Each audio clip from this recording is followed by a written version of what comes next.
Hello creators! Hello everybody! It's good to hang out again. It is Monday at 1 p.m. Eastern Time, which is when we live stream these and get to hang out and have a lot of fun just talking about what's happening in the online video industry, things that are changing in the news, as well as far as like how we're developing our platforms, how we're growing audiences, and how we are reaching people and changing their lives. If you're watching the replay of this, I would love to have you enable notifications so that you can get notified when we live stream every week. And we love to have you here joining us and the hundreds of people who are watching and interacting with other creators in the chat and really just getting to know other people and asking questions and being able to interact and me being able to get to know you and your channel a little bit as well. So click that bell icon next to the subscribe button down there to get notifications. And the rest of you guys, hello, everyone who's here in the chat. It's good to see all of you. We're going to be doing mostly a Q&A here with you guys. So what I normally do is I go through all the big things that happen in the industry and I bring them here to you guys and we talk about like the main 2 or 3 changes, updates, shifts, new features or something that you need to know about, and so you can stay on top of growing your YouTube audience and reaching people and changing their lives. And that's been, something we've been doing here for the past few weeks. However, this past week, the main thing that happened is, as you guys probably know, is the shooting that happened at YouTube's headquarters. And we could talk a lot about that. I'm going to steer away from that direction, though. I want to talk about, yeah, I know we all had different thoughts and opinions and things about that as well as I do as well. But I think like it's probably a little too soon.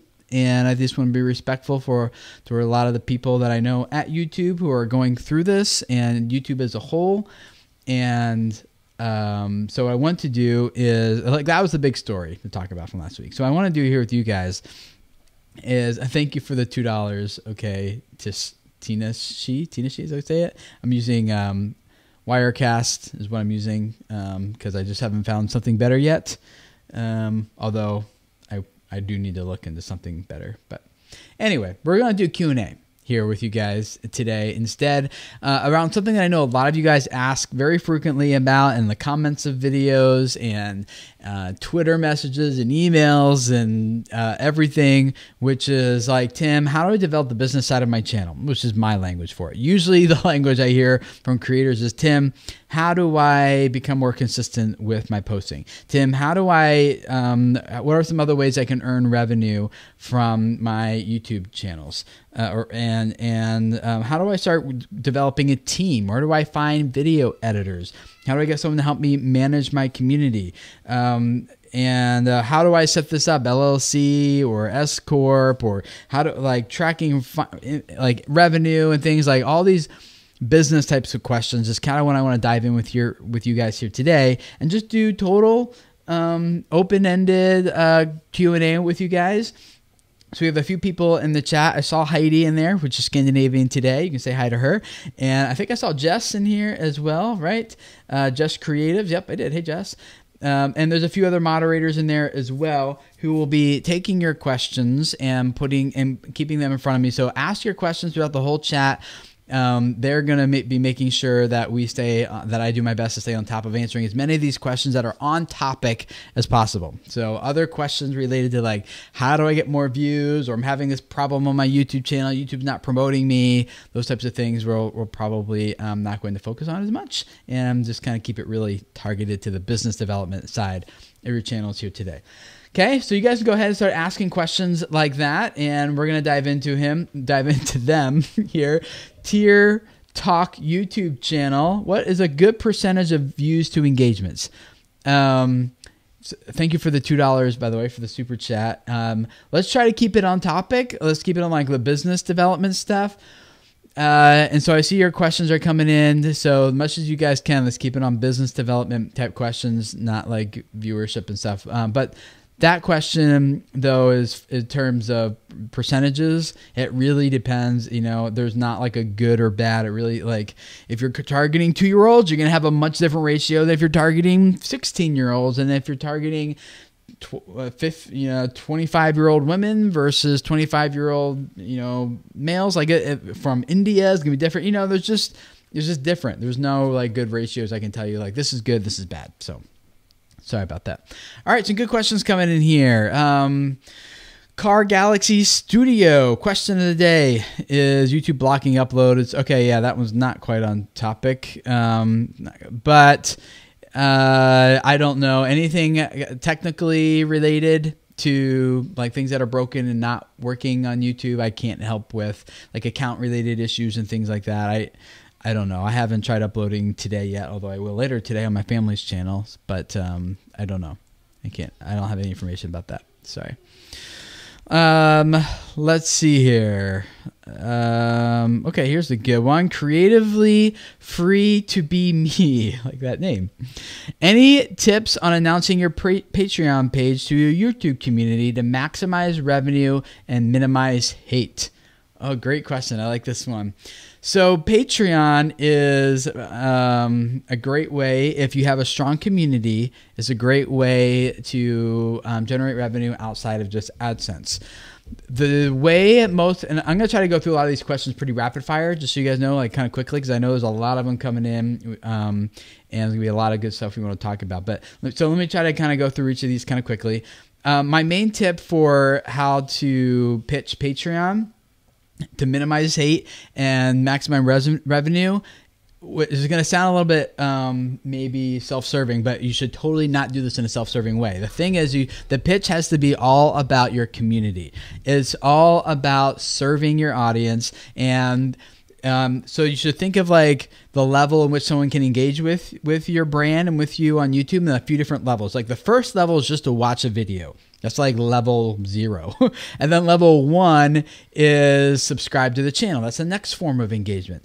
Maybe level 2, I'm kind of making these up just for the sake of the point. They're not like anything scientific or anything. Maybe level 2 is to comment on your video. And then level 3 is to come back and watch more and more and more videos of you as a subscriber. And then level 4 maybe is then be like, okay, I'm already watching all your videos. I'm already commenting on them. I'm engaged. I love your channel, your community. What can I do next to take a next step to go deeper into this community? Patreon, I think, is a perfect solution for that. So what most people do on Patreon is like, hey, can you, guys, I really love making these videos for you. And look, I'm going to do some of these perks as a way of, so you can pay me for this. And people are like, you can't come off of like asking, like it's just asking people for money.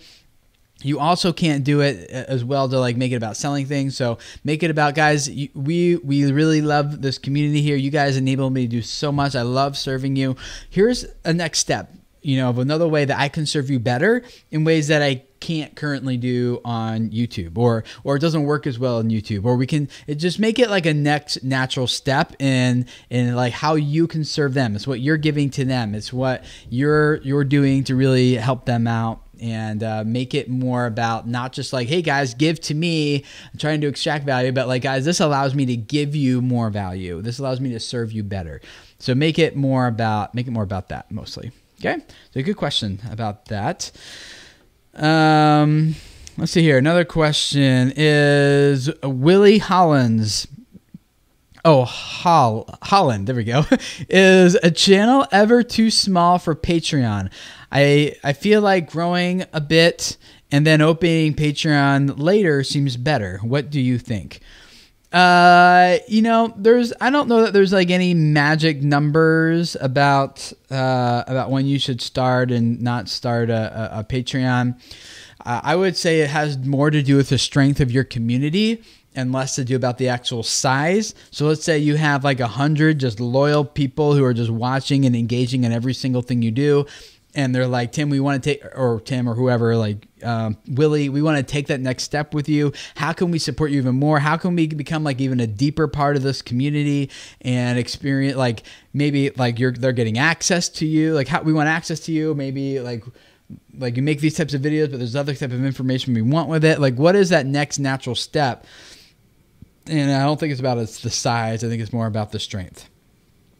So that could be 100. That might not be till 100,000. You know, it's not really a right number.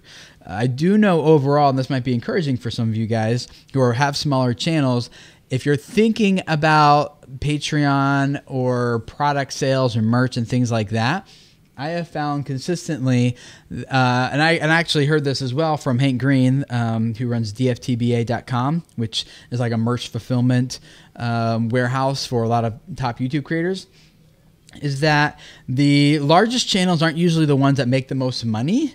Is usually the smaller channels who have a tighter, more intimate, stronger community are the ones who will sell more merch, sell more products, sell more hands down every day, as opposed to the channels who have millions of subscribers but are just kind of like passive subscribers, right? So that community thing, like for earning money and growing a channel, that's more important than the size of your channel if you're related to the amount of money that you're earning, okay? So that community development stuff is very, very, very important in growing that loyalty, that trust, that know, like, and trust factors, things like that. So that's why it's hard to say about a size. I would go more on the community strength, which is great. Good question. The dead turtle, $2. Thank you so much. Morbid. Is that about a dead turtle? I don't know. But thank you for the $2. As a young channel, what's the best way to interact? And the best way to interact as a smaller channel is to make sure that each person feels like you're paying attention to them. So when you're small, that means you're replying to every comment that you get. That means that if someone tweets about you or at you, you're replying back, you're engaging basically everywhere that you can. Another great way is to start mentioning, and you should do this even as a larger channel, start mentioning people from your channel in your videos. Like, hey guys, yesterday we got this comment from Sarah, and she said this, and Sarah, like, I just want to, and just like acknowledging your community in your actual videos. I try to do that a lot. In fact, tomorrow's video is one going to be great. Is taking a community member here from Video Creators, and she's telling her story here. Like, so not only am I talking about her, but I'm actually like having her here on Video Creators. And as I've been doing with a lot of interviews and stuff lately, as maybe you guys know as well, but yeah, so featuring them in your content is another great way to do that. So I hope that helps. Bill the Thrill, thank you for the $10, man. Hey Tim, I'm wondering why you haven't posted a channel audit video in a while, and how can I volunteer my channel to be audited? Those videos really help. Okay, yeah, so I'm not going to do any of those here, just so you guys know. But I stopped watching them or posting them because the audience retention on those was very poor. The engagement on those was very poor. The watch time was low, which I was kind of like thinking like, oh, this would be cool. Like, let's publish the entire full length recording session of me diving into people's channels with them. You know, I do many consultations every week, one-on-one, privately with a lot of YouTube creators. And so some of them gave me permission to record our sessions and post them for you guys. And I did many of those actually, but I don't remember exactly how many. There are playlists on my channel. You can go check them out. But yeah, they just didn't perform well, and people weren't watching and engaging, and the retention was poor. And so I just decided to stop. I think, according to the information I got, it was a lot of people mostly just wanting like, well, let me say this. I don't know if this is, yeah, they just didn't perform. I'll just leave it at that. Okay. So I think a lot of people want that information, but they don't want to put in the time to get it and learn it. So they wait for like a 3-minute bullet point video and then feel like they're doing all of it that was suggested, and then wonder why things aren't working. It doesn't quite work that way. So, and I'm not like judging anybody or anything. I'm just telling you it just wasn't working. So that's the way I do it on my channel, is I just evaluate things and I cut it off if it's not working. So right now the current experiment is with these interviews I've been doing and posting 2 videos simultaneously. Maybe watching that. I'm going to be experimenting with that for a little while. Wenger Time 89. I was the life of Scott. If you remember from the past stream, thanks for your advice. I was able to change things around. Simply wanted to say thank you. Oh, you're welcome. Good. Thank you for the follow-up. I appreciate that. And glad things turned around for you, man. That's awesome. Okay, so let me look at some of the other. Dr. Sten Ekberg. How do you get more business from YouTube? I am a doctor and would like to have more patients that I can help one-on-one.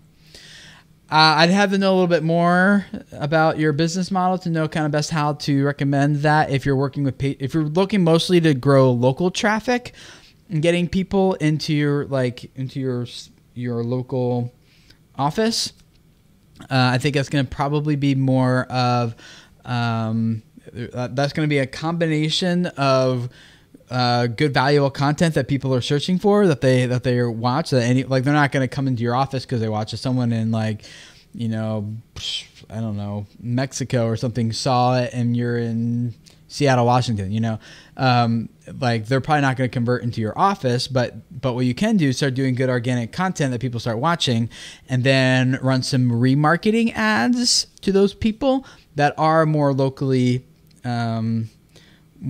targeted, so you're growing this channel, giving good medical advice or something overall, and people are watching it and then getting help of how to treat this thing or help this thing, and you're growing those know, like, and trust factors or credibility, and then they're seeing then an ad for the people who are local, and they want to kind of come into your place that way.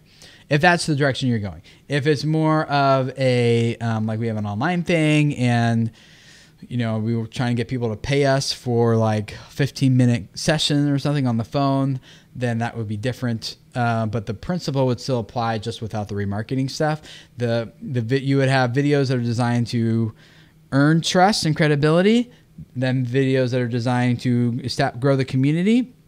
So one's discoverable content, the other is community content, and then you'd have the sales content, which are the ones that are intended to convert people into a sale. So that's what that would do. Let me try to go through. You guys got a lot of questions here. We're already up to a few pages of questions, so let me just see if I can kind of keep going through these pretty quick. Is that all right? I want to be helpful, but not at the risk of spending too much time on just one, and then you guys don't get. I want to help as many of you as possible here. Is what I want to do. Okay, no front brakes. Question for Tim. Under a year on my channel, I didn't report my YouTube channel operation loss, but year 1 to 2, I will. Do I need to mention it to my CPA now? Yeah, I would mention it now. If you're earning money off of it, I would mention it to them right at the very beginning. So yes. And CPA, any of you guys who need an accountant or something for your YouTube channel, I would highly recommend MidAtlanticCPAs.com. # not sponsored. Just telling you that's who I've been using them for 4 or 5 years now, and they've been great on the YouTube side of everything. So yeah, and they'll work with anyone across the US, so they got team members all over and they work great. So just email Ryan at MidAtlanticCPAs.com if you want, and that's the owner guy, and he'll get you set up. So I'm not sponsored, just doing that to help you guys out in case you're looking for someone. Let's see here. Okay, Keith, I like this question. Keith Perkins I got 1.7 thousand, so 1,700 subs. I get over 270,000 monthly views in a small time. What are beginning steps to turning this from a business to a hobby? You know what, Keith, you might actually already be at a point, I don't know your channel, but you might be either at the place where this is a full-time gig for you, or could be, depending on the business model that you wrap around this. And this is why I like having conversations like this, is let me give you guys some actual math here. This is real math from my own business, my own YouTube channel.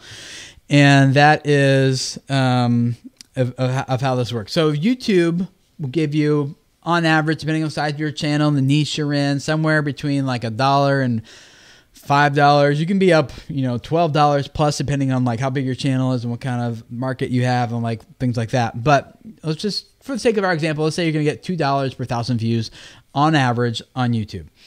And so let's say I post a video here at Video Creators, gets 1,000 views.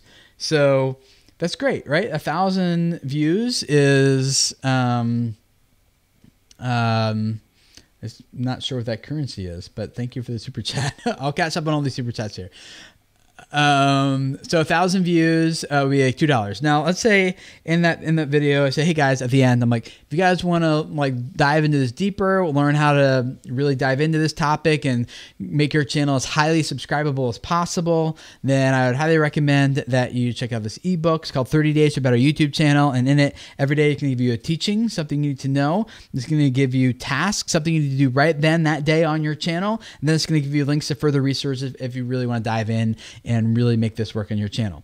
So let's say I do that quick, like how long was that? 10 seconds or so, that little pitch. And I point people, like there's a link in the description below or an interactive card around here. You can click to go check it out.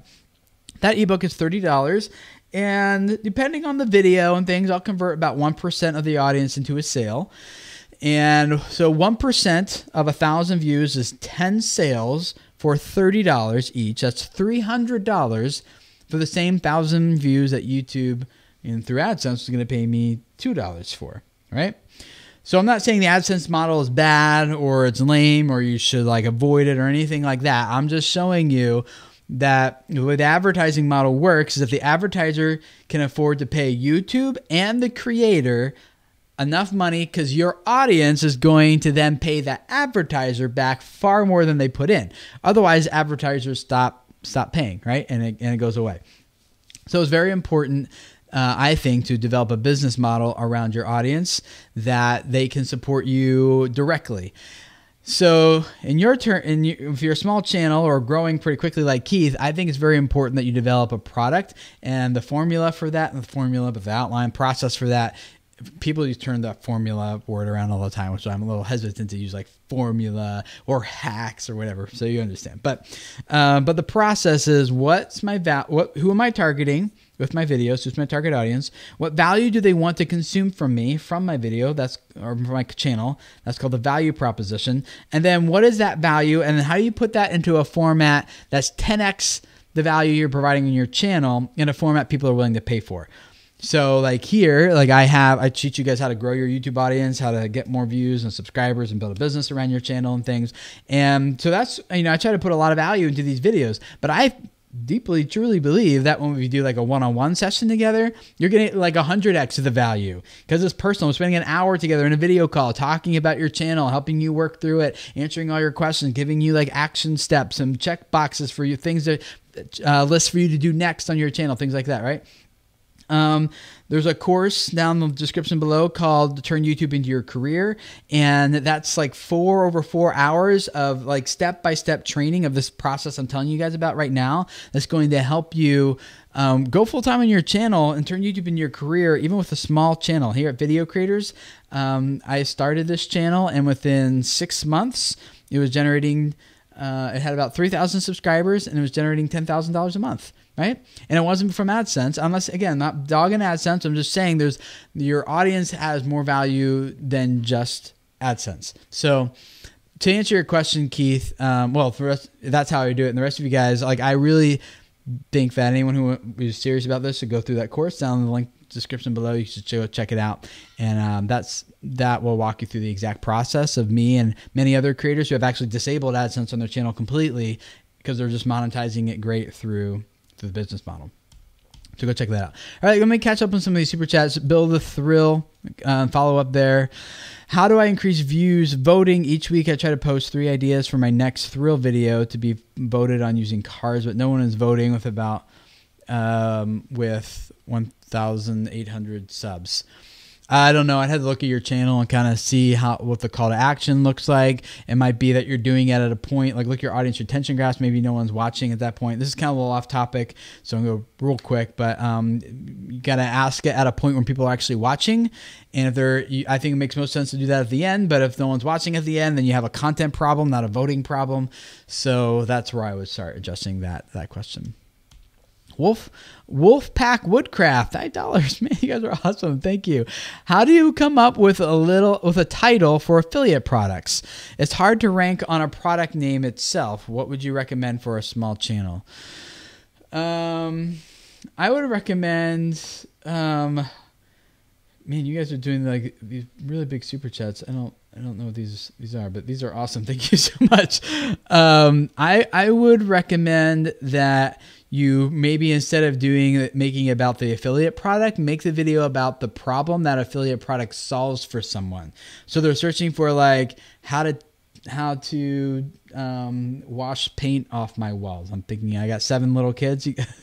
My oldest is 8. We had 7 kids in 8 years. So we don't even really bother anymore to try to get all the pencil, crayon, and paint marker stuff off the wall. We figure one day when they're older and they stop doing it, we'll just wipe it all off. Now, it's kind of an exaggeration because we do teach them not to do that. But here at our house, that's a thing. We just got markers and pencil marks on the wall.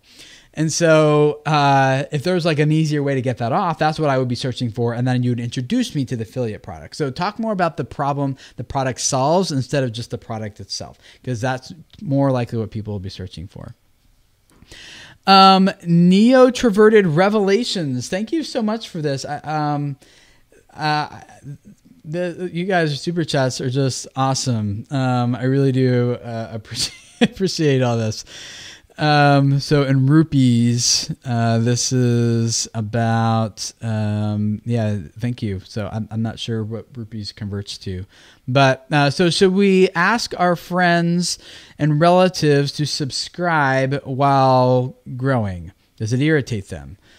And maybe it depends on how you ask them and how often you're asking them, and, how annoyingly you do that and things like that. Yes, you could get started asking them to subscribe, but I won't do anything for you unless they're actually watching and engaging on your videos. So a subscriber is just a vanity number, really, if no one's watching. Different industries have different, like here, this channel, getting close to 400,000 subscribers, but we still do around 10-ish thousand views, per new video in the first week, unless it's like a big video I really kind of push. And for me, it's because there's a lot of turnover in the creator niche. Like a lot of people subscribe, they get started, and then they stop, and they abandon YouTube, and they start doing other things, or they start watching more. There's just so much turnover that for me, it would be different than it would be for you. So I personally don't really go after subscribers. I actually go after people who are engaging with their channels currently. And if that means I get like a lot of dead subscribers over time, so be it, right? So I would, yeah, you can ask them, but I don't know how much it would help. If it irritates them, probably depends on how much you're asking, if they really care. But instead, if it was me, I probably wouldn't, and I would just focus more on how do I get people who are already on YouTube to find and discover my videos. I think that'd be definitely worth your effort more. And then we have this other one from Pi X Perfect. So another 200 rubies. Thank you so much. Thank you for all you do. I'm a Photoshop tutor, and according to you, which would be the easiest platform to sell courses without having the pain of setting up a website manually and the payment get away? Oh, great question. So I've done. It depends on your goal here. Skillshare and Udemy are kind of the two top ones as like a marketplace that you could put like just a platform. You just upload it, and anyone there in the marketplace can find your courses and buy them, as well as and you can send people to it yourself. The reason I took my courses down from there several years ago from those marketplaces is that they're constantly, which is fine for them, but they're always doing different promotions and signups, and then there's this revenue split. And by the end of the day, for a course that I would sell for $30, I was actually earning on Udemy for like about $5. And I was like, this isn't worth it to me, because as you guys as creators, you're building your own audience to bring into your system, into your courses and products. And so I think it's far more valuable to own that platform yourself and take 100% of the profit, where you can control the pricing. Now, so if you don't have an audience and you just want someone else's audience to find it, put it at one of those like Skillshare or Udemy. If you have an existing audience that will buy from you, then I think it's definitely important that you own this thing yourself on your own website. And I use thinkific.com, and so I'm very happy, very satisfied with them. And you do have your own website, but they make it very easy for you to set that up and do that. So It's not very hard, and you can do that pretty easily. You have that set up your own payment gateway and stuff, but that's, again, it's not hard. Like, you just set up a stripe.com account, and then or if you maybe already have PayPal, and you just link PayPal and Thinkific together, and boom, that's all it takes, really. So it's pretty straightforward, pretty simple. So I would recommend Thinkific for your own platform.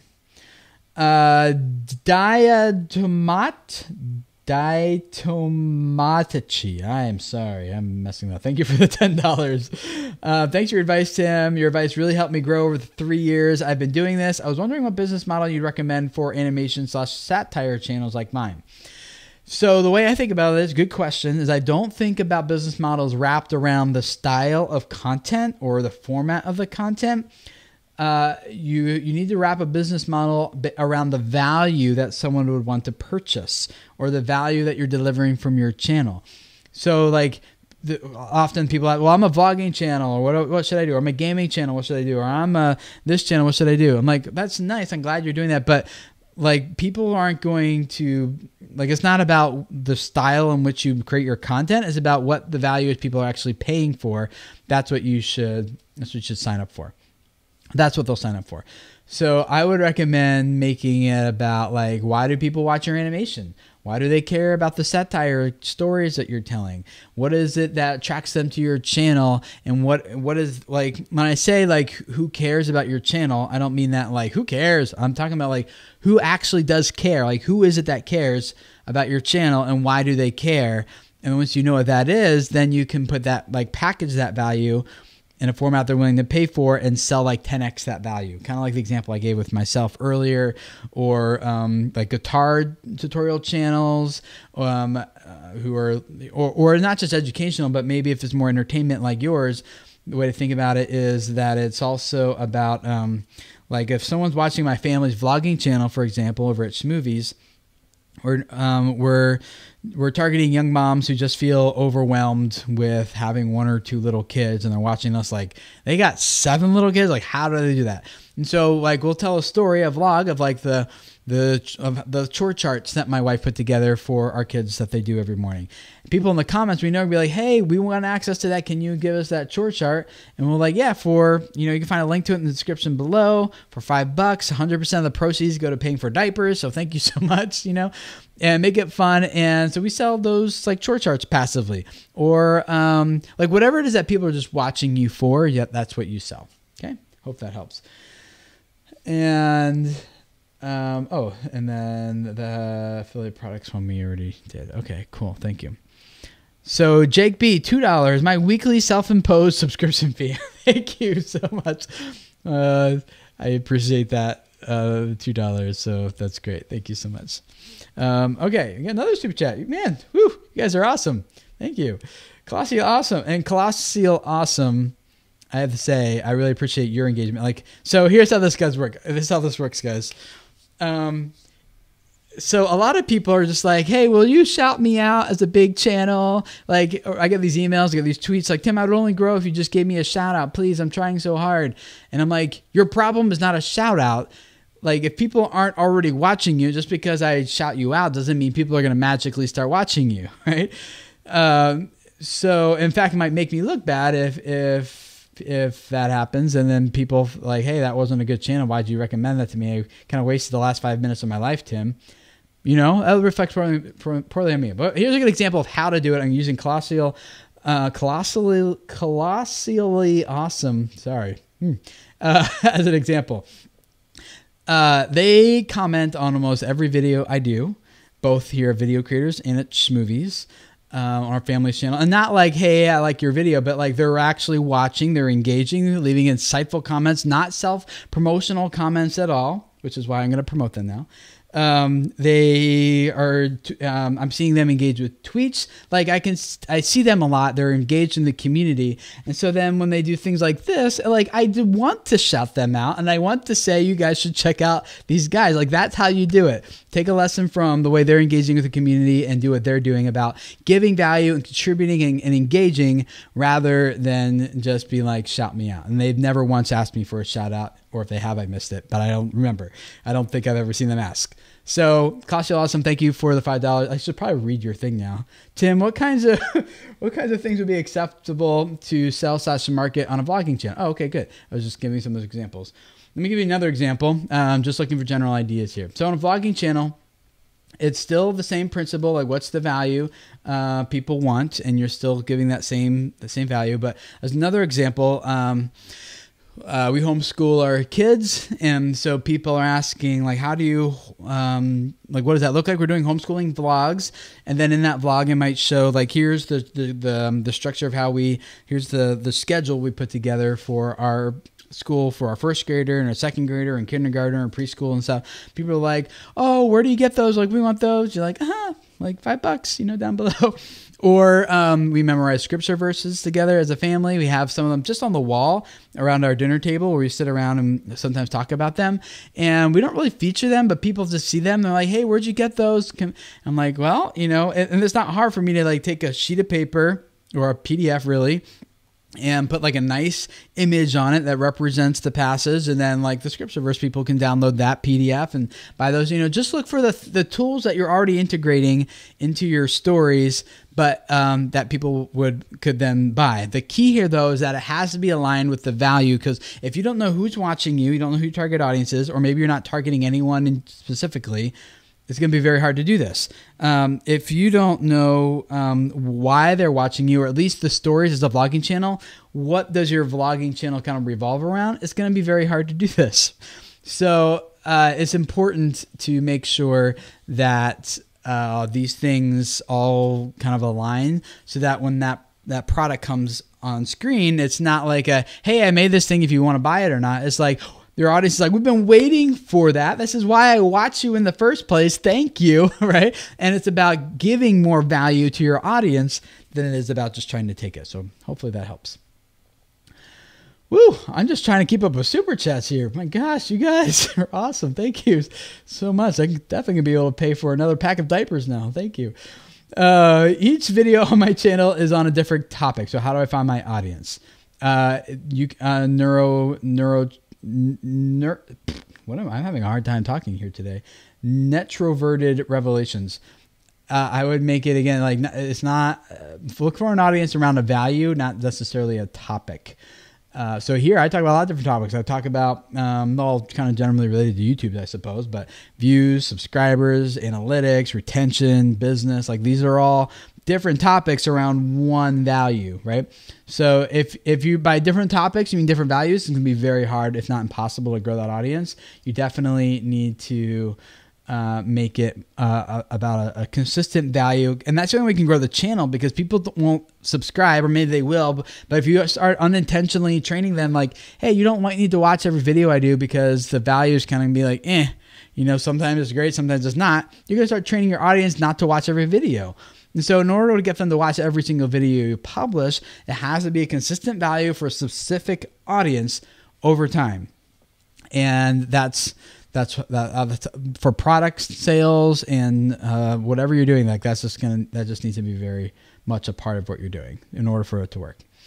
Okay, Tanashi again, or Tinashi. I don't know if it's Tanashi or Tinashi. I'm sorry, but what's your advice on a business model for my channel that I react to music videos? Since this January, I'm now at 16,000 subs, almost 15 million watch time, 4 minutes 5 seconds watch time. Monetized videos don't get copyright. I don't know, because you've told me what you're doing, but you haven't told me the value behind it. Like, why should someone care about your reactions to music video? Like, this is about the value again, kind of the value proposition. What is it? Why? Who's going to watch these, and why would they watch you? And if you're just going to tell me, well, because I'm funny, that's fine, but you can't, like, that's going to be really hard to sell. That's like saying like, hey, you guys just subscribe to my channel because I'm funny. Everyone's thinking, well, I'll be the judge of that, right? Like, it's so subjective. Come up with something more tangible and have humor be like the thing that they're giving me this and they're funny. I like this, right? Like, add that, like, the surprise bonus rather than like, that's the meal I'm trying to serve. Because as long as you're pitching to people that you're funny, I'm just making this up, I don't know if you are, like it's just a really intangible thing, and people may or may not gravitate towards that. So yeah, and I hate to kind of like make this sound like it's just a pitch, but I really do believe like the answer to all this stuff, you guys will be able to figure out yourself because I don't really know your channel well enough here to give you a good answer there. But going through that course, Turn YouTube into Your Career, that's going to walk you through the exact process.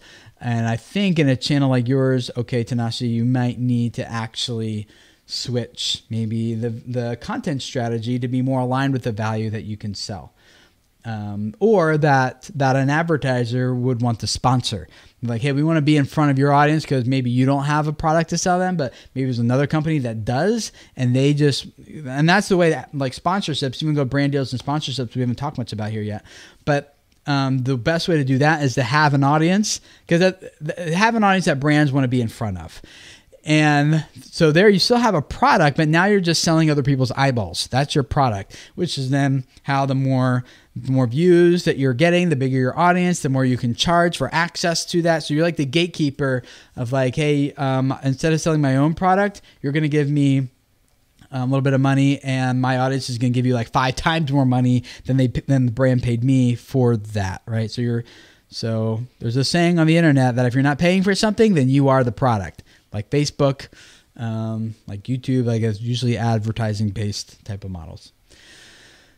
Hopefully that helps. All right, Paul. Whoops, I passed it. Let me go back up. Paul, gross close. I have 1,100 subscribers. How do I niche down as a personality? Yeah, it's the way to niche down is figure out who that target audience is that you're going after. And then consider like just getting more and more narrow, more specific. I know a lot of people feel like, but Tim, if I get too specific, then I'm going to eliminate a lot of people. But you're not actually eliminating people as much as you are making someone feel like, oh, I love this channel. This channel's for me. Like, where have you been all my life, right?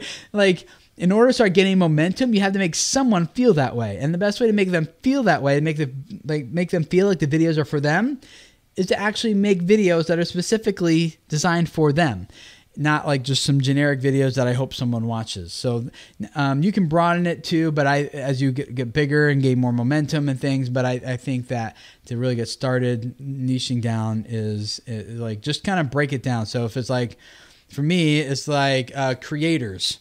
Okay, well, let's go down one more level. It's going to be video creators. Okay, now another level, YouTube creators, okay? One more, hobby YouTube creators. Another, hobby YouTube creators that want to turn this into a full-time career. Like, you know, you just kind of keep getting narrower and narrower as you kind of break that down. Clover Attack, $5. Thank you.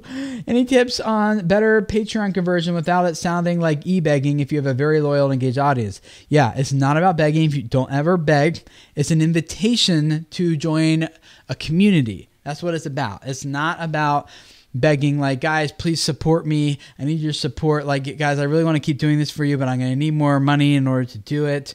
Like, that's going to, people are like, well, I'm not, like, whatever, you know, that's your problem, not mine. But if you're like, guys, I love hanging out with you, like here in these videos and these live streams, like I'm doing right now. Actually, I'll do it for real. Like right now, I'm hanging out with you guys live, right? There's a few hundred people watching, and it's a lot of fun. But with my patrons once a month, I get into a video conference call privately just for them. And I hang out and we all answer questions and get feedback, help each other work through roadblocks, and we share ideas and everything like that. It's awesome. I love doing that every month.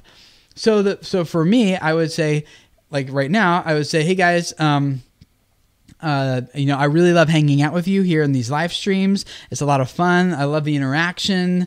And over at Patreon, I just love doing that with you because we can actually hang out like face to face. We can hang out. It's very small. It's intimate. It's not like a lot of people, hundreds of people. Just we get to like spend an hour just getting to know each other and each other, like digging into your channel, answering questions, like those types of things. And again, that goes back to my last principle of like right now I'm delivering like 1x the value for you guys on a live stream, but on Patreon I can do like 10x of that value in a private video call with you guys once a month, right?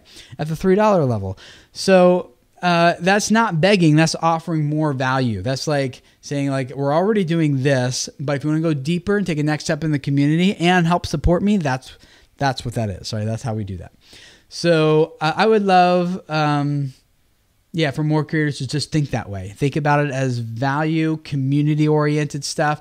If you're going to be successful on Patreon, I heard this from Peter Hollins, and he's absolutely true, is that if you're going to be successful on Patreon, you have to be a good community manager. That's what it's about. All right, we keep going here. Missing some more super chats. I'm trying to keep up. Alumni Tube, thank you so much. Hey, Tim, I would love to thank you. I learned a lot from you, and my channel is now growing 1,000 subs a day. Thank you. You're welcome. Thank you so much. And congrats on your channel. I'm glad it's growing for you. Unnecessary bluntness sports talk. I do NFL analysis on my channel. Is it ever too early to start monetizing / selling on your channel? No. What's the benchmark for views and stuff? So this is a mistake I made early on with my channel, and that is let me back up actually. So here's the mistake: is I think a transaction needs to be a part of your relationship with your community from the very beginning.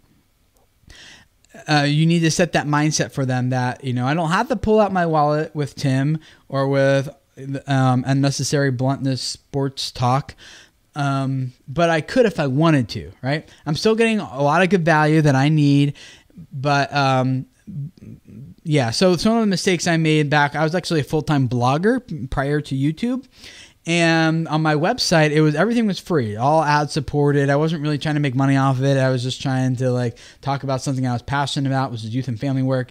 And then when I lost my job and I was like, oh, well, I need to turn this into full-time income real quick, I had to start charging for things. And all of a sudden my audience was like, whoa, Tim, like you're the free guy. Why are you charging for stuff now? Even though I was charging for things that they would normally have bought from anyone else. Like, excuse me, about like I was like writing books and selling them and doing talks and content and things like that I was doing for free before, and they would have no problem going to a bookstore and buying a book or buying a book from a publisher. But for me, it was different, and that was because I conditioned my audience not to expect a sale with me, not to expect a transaction with me, and it was very hard on my website for me to turn that around with my audience. So when I came to video creators, I decided to do differently, and that was I launched this channel with a product people could buy. Now, you couldn't buy it yet, but I started talking about a crowdfunding campaign from the very beginning because I wanted to see, like, I'm only going to make this thing if people are going to pay for it, right? So I didn't want to put all the money into it up front and then realize no one was going to pay for it. So I did a crowdfunding campaign, and I said, if it reaches this amount of money that I know people will want this, that's enough for me to like invest into this, and I know I can sell it because I've kind of pre-sold it, right? So I do think that from the very beginning, whether it's Patreon or if it's just like a t-shirt or just something that people know that transaction, it's not like a shocker later if you try to ask for it, right? So I do think that needs to be a part from the very beginning, which is a mistake I made back then on Blog World and did not make here on YouTube. Another $5 from hello, okay, Tinashe. Thank you. I bring different guests on my show. I have 50 so far. The goal is 1,000 guests. I create skits around the topic, and also we have 10 to 20 minute analysis on lyrics. Yeah, again, you've told me what you do. I need to know why an audience would care about that. Like, that's what you need to sell. You're not selling what you do. That's just like the strategy. But the value can change. Like, so for example, here, video creators, I started, if I'm going to tell you what I did, I would say I stand in front of a black screen and I give 3 tips for how to grow a YouTube channel. But that style has changed. And if you guys have been following me for the past few months, I'm even changing it again now. Like the stand up, like 3 tips for that, 9 principles for this or whatever. Like that's old. I've been doing that for 5 years. 7 years. This is when I started on Real SEO back in the day. And so then I shifted from that to more of like I've tried bringing on like consultations and doing those here. I do live streams. I do a lot of different formats and styles and content strategies. The one I'm doing more recently now is more of the interviews, and it's more of the storytelling. And I'm actually hoping to get even as far into like short films. I've done animated videos for you guys. Like I want to get into like storytelling about creators and what they're accomplishing. And I'm going to tell their stories in a way that's actually really valuable and helpful and motivational, inspirational, and educational for us as creators. So yeah, like what you're doing in your videos is great, but that's not what you're going to sell, because like me, you keep doing this for a few years, you're going to want to change that format up, and you can't. And if your product is based around that format somehow, I'm not sure how that would work, but if you did it somehow like that, then your whole business model would have to change too, as opposed to just changing the strategy. So the content style can be different and can change as long as the value is consistent. So you guys, as long as I am helping you guys learn how to master YouTube and spread a message that reaches people and changes their lives, then you probably don't care as much whether that's through an animation video, whether that's through like a 3 tips video, whether that's through a live stream, whether that's a short film. Even if I have an idea that I want to do for a creator reality show, even if I did a reality show, you would still watch, because the value is what's consistent, not the format. I'm not going, hey, I do this reality show and trying to figure out a product for a reality show. It's just hard to do, right? Hopefully that makes sense. Alumni Tube. Oh, I did that one already, so thank you. All right, I got that one. Man, so many good questions. All right, hopefully this is helpful in helping you guys with the business side of your channel. I see the chat still going, and you guys are having a lot of good conversations and stuff, so that's good. Okay, Tanashi. Oh, I see. Thank you. I've been seeing it wrong. Well, not wrong. I mean, you're doing this is why we're doing these live. This is what most people are doing. This is why I want to kind of see if I can help you guys out with this best I can. Nathan Sample Games. What is an LLC? Why do people start with them? So an LLC is a limited liability corporation. It's for people here in the U.S. So I'll kind of do this quickly because I know a lot of people in Australia, UK, Canada, and places like that. But I would recommend setting one up, because a limited liability corporation will let you have an IEN, an employee identification number, that you'll use instead of your social security number. Which will then let you get a separate business checking account. So all of your funds related to your YouTube channel, all your income and expenses can go through that business checking account instead of mixing it with your personal. And so you can like have all those like tax write-offs in there, and you can kind of keep the money separately, a little bit easier to see what's happening in your business. And that's all very easy to do, very cheap and easy to set up. So I would recommend, if you're just starting this, maybe you're like brand new and you have like 10 subscribers and you don't know if you're going to be doing it for more than a few months, then I would just do it as a sole proprietor, which is the way you're probably doing it already by default, which is under your social security number. But if you've been doing this for about a year or so now and you're seeing some growth, then I would say it's definitely worth going an LLC route and starting with that. So that's what I would do. Micah's Relax Music. Hey Tim, since February 16th, 18th, I've had 50 subs. I know my channel genre is really tough, but any ideas specifically to help my channel genre grow would be great. Thank you. We're going to try to keep it on topic here on business related things regarding like revenue, and we didn't talk anything about growing a team yet, brand deals and stuff, some of the topics I expected us to get into. So let's keep it on topic, but, Micah, I'd have to look at your channel to kind of let you know what you're doing and what I would recommend. Otherwise I would say just watch my channel, because any of the more general tips and principles and strategies for growing a channel, I've talked about at length. I would start probably with the one on my channel that is about, look for a, what's it called here? It is called something like a guide to growing on YouTube, something like that. Search for like a guide to like a YouTube growth strategy or something like that. And that would be the video I would start with and go from there. Okay. We talked about some of these. Okay. We talked about that one already. Sorry, I didn't delete that one. Okay, Denise Conway, should I try to monetize right away, or should I wait until I have established a following? I would monetize right away. Yeah, I mean, if you're through the partner program, you got to wait till you hit 4,000 hours and 1,000 subscribers and things like that. But you can monetize other ways, whether it be affiliates or Patreon or product sales or sponsorships, something like that. There's many other ways to, even right now, super chats is a monetization thing, you know, that a lot of people that you could do as well. So it depends on the strength of your community. Yeah, you can start right away. And as I talk about later or earlier, I think it is actually important that we do that pretty quickly. Ooh, it was a good question. I'm glad you brought this up. Crosspad Castle. Roughly what percentage of videos would you recommend that we lead users away from YouTube using links to other revenue sources for our channel? Very important question. So there's 3 things, guys. We're going to talk a little bit about optimization, and then I'm going to get into why you should not try to like sell or lead people to an affiliate link or Patreon in every single video. Okay. So YouTube very generally looks for 3 different things, and they have 3 goals. And if you can help YouTube accomplish their goals, they will promote your video.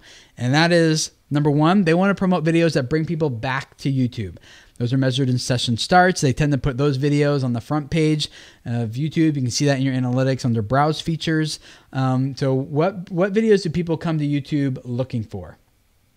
And then the next thing YouTube wants to know is, what videos do people watch when they get here? And that's measured in terms of watch time. And then they also look for what videos do people, when people watch this video, it gets them to watch another video on YouTube and stay on YouTube longer and longer, right? So YouTube's goal is to get people back to YouTube as long as possible, get people back to YouTube as often as possible, get them to watch videos, and they want to surface videos that keep people on YouTube the longest. So they want people on YouTube as often, as frequently as possible, watching as many videos as possible, subscribing to as many channels as possible, seeing as many ads as possible, right? Like that's what they're actually going for here. And so if your videos help them accomplish that, then they want to surface your video. So let's say you make a great video about an affiliate link, or every video is trying to promote Patreon, or every video is trying to get people to a sale of some kind. And let's say the video is actually very effective at doing that. Then you're actually going to be ending the viewing session for a lot of people, which is not good in YouTube's eyes. They want people on YouTube as long as possible, and the more that video ends the viewing session for people, the less likely that video is to perform well on YouTube across the platform. So what a lot of people mistakenly do is they come to YouTube and they try to, like, every video, they try to have like all these goals on YouTube, which we don't do this anywhere else. I don't know why we do it on YouTube, but I want this video to get lots of views. I want to convert a lot of people into subscribers. I want to generate a lot of sales. I want to generate a lot of buzz in my industry. Like, I want it to get a lot of comments. Like they try to do all these things in one video, and that video ends up doing none of them well. So that's why that video actually just recommended the guide to, I should probably look it up because I'm recommending it again now. If anyone has it, you can put it. Oh, no, you can't put links in the chat. Never mind. A moderator can if they're here. But let me see if I can find it for you real quick. So what I do in this video is I break it down into a strategy that is designed to not kill your channel when you try to promote things, and instead to make each video with a strategic purpose to accomplish a specific strategic goal. Here it is. Okay, it's called A Guide to the Best YouTube Growth Strategy. So let me copy the link. I'll put the link for you here in chat. A Guide to the Best YouTube Growth Strategy. And so watch that video, but what I kind of do in that video is I break it down into several different categories of content. So you should have videos that are designed to just discoverable videos, just to go out and get a new audience. That should be the only primary goal of that video, not to get people then send them away to YouTube. You're gonna like grow YouTube the way you would maybe grow your YouTube or an email list, where the first several emails are just to introduce people to you, and the second few emails, like the sequence, or get the people like know, like, and trust you. The next one, like each email has a specific goal. Same thing with your YouTube channel. You can have videos that are just intended to grow the know, like, and trust factors with your audience. They're not intended to go big. In fact, a week from now, they should no longer be getting any more views because your audience has kind of seen them and they've gone, right? You should also be making videos that are sales videos, and that's where I kind of come to answer this question. which is like you should make a video, or the whole goal of this video is just to get people to convert to a landing page of some kind, whether that's for an event you're going to be at, whether that's for a sponsorship that you're working with. Those videos are not intended to go big. They're just like the whole goal is to serve that sponsor very well, sell that product well. And so when it comes to answering your question now, what percentage of videos should you recommend that lead people away from YouTube, whether that be affiliates, whether it be sales, sponsors, or whatever? I would say it depends on each channel, but here personally, I tend to do it about once a month, typically, sometimes twice a month. So like coming up, to give you guys a little heads up, I'm about to do a blowout sale of my course, Accelerate Your Channel Growth. It's been up for a few years now. It's still totally relevant. All the content's still great, but I'm better on camera now. The course I could recreate better now, and I just don't feel like it's it's up to the professional quality that I have for what I do today. So I am going to just like give it 90% off for 1 week only, and then I'm depreciating it like it's going being discontinued, not available for sale ever again. So that announcement will come up here in the next week or two for that. So don't buy it if you're thinking about buying it. Just wait. But the whole goal of that video is just to get people to go get this course for like the last time ever before it goes away. So that would be a sales video. So go watch that video that I linked up. That'll help you a little bit more. Okay, online CEOs. Hey, Jose, thank you for the $10. If you guys want more inspiration about like online entrepreneurship and things, following Jose's story would be one I would recommend. Go check him out. I really do appreciate that $10, Jose. And you guys can go check out his channel and learn more about his story and what he's doing there. Unnecessary bluntness sports talk. Better to monetize on Patreon or a personal website? It really depends on who your target audience is and what you're selling. Patreon is best if you want to do like reoccurring, like a membership website type of thing. And personal website would be better for a membership thing, but also maybe if you need more full control over it, or you need to do something that's custom, or if you are just doing like a one-time transaction for something, I would say then do your website. Always love to be loved. How do you get a sponsors, i.e. Shave Club? There's a lot of different ways to do that, but I would say when you're starting out, the best way to do it is to target a specific audience and then go after and start successfully reaching that audience, and then go after sponsors who want to work, or who want to be in front of that audience. So you're going to like, hey, this is my audience of young moms, and so you're going after like maybe a kid clothing company or something. I was making that up.